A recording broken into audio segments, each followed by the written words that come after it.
The Holy Book Sefer Hayashar, Episode 50. Although we have already discussed the preciousness of a poor man's prayer, I would now like to elaborate further on this topic. For a poor man's sacrifice is always received by Hashem with favor. As it is written, God will not despise a broken and contrite heart. Tehillim 51.19. It is related in the Zohar, Parshas Vayikra 9a. A wealthy man once brought 2 young pigeons, a poor man's sacrifice, to a Kohen to offer them up. But the Kohen said to him, "This sacrifice is not fitting for you," whereupon the man returned home sullenly. "Why are you so sullen?" his brother inquired. "Because the Kohen would not offer up my sacrifice of 2 pigeons," he explained. He acted properly, they told him, for that is the sacrifice of a poor man, as it is written, if he is too poor, etc. Vayikra 14.21. Instead, you must offer up an ox.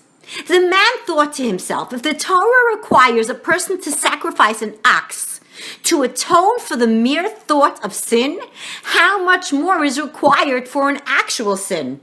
I vow that I will never again entertain thoughts of sin. So, how did he conduct himself from then on? All day long he engaged in business. Then at night he would sleep a little bit and call over his brothers to study Torah with him. They began to refer to him as Yehuda, the new man. One day, Rabbi Yosei the elder found him dividing up his property. He gave away half to the poor and invested the other half in the wares of seafaring merchants. Meanwhile, he sat engaged in Torah. One day, the rich man delivered a discourse. If a person offers a sacrifice with all his heart, the Holy One, blessed is he, will come to be near him. Come and see. The sacrifice of a poor man is valued by the Holy One, blessed is he, because it is as if he offered up his own fattened blood. For although he does not have anything, he nevertheless brings a sacrifice. Therefore, at the moment that he offers up his sacrifice, a proclamation is made in heaven.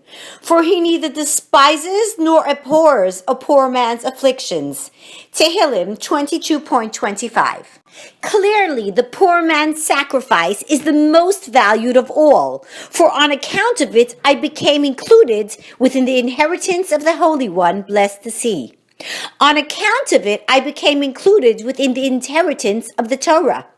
That is why I gave away half of my property to the poor, for they caused me all this. The essence of a sacrifice is the desire on the part of the heart and soul. That is more precious to the Holy One, blessed is he, than all else. Nowadays, prayers take the place of the sacrifice. Therefore, a person must pray with a broken heart and have in mind to prepare adornments for the Shekhinah with the supplications. Those who have this in mind, when they perform good deeds, bring satisfaction to the Shekhinah. These individuals are known as men of deeds because the word deeds, ma'aseh, has the connotation of fixing, tikkun. Thus the word, and he did, vaya'as, Bereshis 1.7, means in context, and he fixed, v'tiken.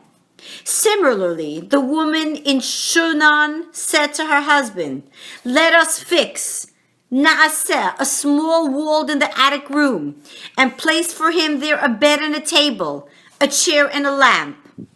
2 Malachim 4.10.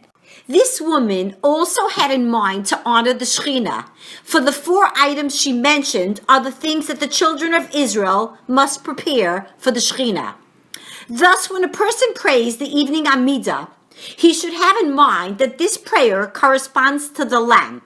And when he recites the evening Shema, he should have in mind that it corresponds to the bed. The verse of the praise and in the morning Shema correspond to the table. And the morning Amidah corresponds to the chair. He should have all these intentions in mind for the honor of the Shekhinah. as it is discussed in the Zohar at length 2.133a. A person must realize just how precious his prayers are when they are prayed with intentions, for they bring immeasurable joy to the Shekhinah. As the Zohar explains, Ibid 132a. When a person recites songs and praises, the Shekhinah is adorned with the very crown that the Holy One, blessed is He, will one day place upon his head of the Mashiach. On that crown are engraved the same names that were engraved on it when Israel crossed the sea. Therefore, let a person direct his will to these things when he recites the song. For whoever merits reciting the verses of praise and the song of the sea with intention in this world will merit witnessing the Mashiach adorned with this crown and his weapons of the war in the time to come. Moreover, he will merit reciting this song at that time. When one recites the blessing, let your name be praised, Yishtabach. The Holy One, blessed is He, takes the crown and places it in front of him. Through this, the Shekhinah begins to be adorned to come before the king. Therefore, one must incorporate into the 13 lofty attributes through which it is blessed. These are the 13 lofty spices. 1. Stacta. 2. Onicha. 3. Galbanum. 4. Frankincense. 5. Myrrh. 6. Cassie. 7. Spikenard. 8. Saffron. 9. Castus. 10. Aromatic bark. 11. Cinnamon. 12. Karshina lye. Either spikenard, shiboles, nard should be counted as 2, or else cypress wine should be added to complete the 13. And here in Yishtabach, the 13 are 1. Song. 2. Praise. 3. Lauding. 4. Hymns. 5. Power. 6. Dominion. 7. Victory. 8. Greatness. 9. Might. 10. Acclaim. 11. Glory. 12. Holiness. 13. Sovereignty. These correspond to the 13 attributes of mercy and should be recited in a single breath, so there will be no pause between them. If one does interrupt in the middle of them, a flame comes out from beneath the wings of the cherubim, and a great voice announces, so-and-so interrupted in the middle of the praises of his master. His merits are also erased, so that he may not behold the majesty of the king. As it is written, and he will not see the king's majesty. Yeshayahu 26.10. In light of this, one should be very careful to recite the words of Yishtabach from the song and praise until sovereignty in a single breath. Moreover, it is improper to interrupt in the middle of any holy recitation. For example, the response of Amen Yehi Shemei Rabbah, B'varach Li'olam Ulamei Omaya, Yisbarach. One pious man told me that he was also careful to place his feet together, as in the Amidah when responding Amen Yehi Shemei Rabbah. For this practice indicates the great desire of the Holy One, blessed is He, for the prayers of Israel. This is evident from the Medrash on Yecheskel, Yalkut 337. See how elevated the Holy One, blessed is He, is from His world. Yet a human being can enter the synagogue, pray behind a pillar, turn his face to the wall, and whisper his prayer, and the Holy One, blessed is He, listens to him. The Medrash tells us that when he prays behind a pillar, because a person should always turn his face towards the wall when praying, and if he is on the road, let him turn his face towards a tree. The word wall, kosel, contains the wondrous illusion that is explained in the Zohar 2.116a. The word kosel is divided into 2 parts, ko and sel. The value of ko is 26, which is the value of Hashem's ineffable name. The tail is a hill, and it alludes to the western wall of the Beis HaMikdash, known as Talpios, the hill, toward which all mouths turn. Barachas 30a. A person should have all this in mind as he turns his face to the wall.